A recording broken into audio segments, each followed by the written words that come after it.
வணக்கம் மக்களே. இந்த வீடியோல நம்ம என்ன செய்தி பார்க்க போறோம்னா, ஒட்டுமொத்த கிரிக்கெட் ரசிகர்களுக்கும் அதிர்ச்சி. என்ன தகவல் வாங்க இந்த வீடியோல பார்க்கலாம். கர்த்திக் பாண்டியா செய்த செயல், மருத்துவமனைக்கு விரைந்து வங்கதேச வீரர்.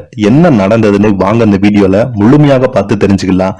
அதுக்கு முன்னாடி முதன்முறையாக நம்ம சேனலை பாக்குறீங்கன்னா சப்ஸ்கிரைப் பண்ணாதவங்க எல்லாம் சப்ஸ்கிரைப் பண்ணிக்கோங்க. பெல் பட்டன் சிம்பல் அமைக்கி நம்ம சேனலோட நோட்டிபிகேஷனை எனேபிள் பண்ணிக்கோங்க. நாங்க போடுற வீடியோ பார்த்தீங்கன்னா உங்களுக்கு உடனுக்குடனே வந்து சேரும்.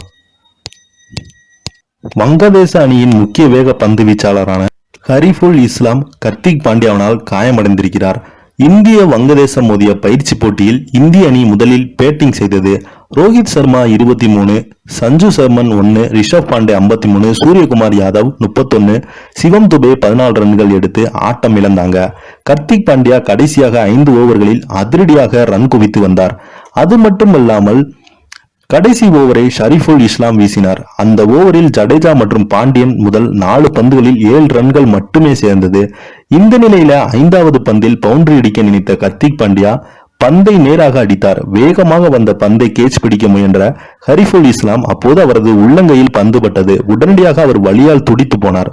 வங்கதேச அணியின் பிசியோதெரபிஸ்ட் ஓடி வந்து அவரை பரிசோதித்தார். அவருக்கு கையில் பலமாக அடிபட்டிருப்பதை உறுதி செய்து அவர் உடனடியாக மருத்துவமனைக்கு அழைத்து சென்றார்.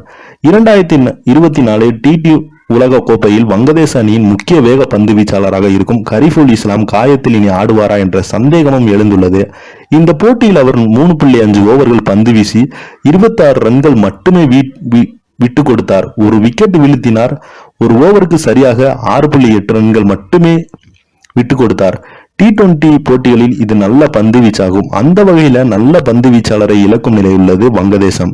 இந்த போட்டியில் இந்தியா 182 ரன்களை எடுத்தது. அடுத்து ஆடிய வங்கதேசம் 20 ஓவர்களில் 9 விக்கெட்டுகளை இழப்பதற்கு 122 ரன்கள் மட்டுமே எடுத்தது. இந்திய அணி 60 ரன்கள் வித்தியாசத்தில் வெற்றி பெற்றது. இந்த செய்தி இப்ப பாத்தீங்கன்னா கர்த்திக் பாண்டியா அவரை நேரில் போய் மருத்துவமனையில பார்த்து வந்திருக்காரு. இந்த செய்தி தான் சோசியல் மீடியாவில் வைரல் ஆயிட்டு வருது. இதை பத்தி நீங்க என்ன நினைக்கிறீங்கன்னு கீழே உள்ள கமெண்ட் பாக்ஸ்ல மறக்காம பதிவிடுங்க. நன்றி, வணக்கம்.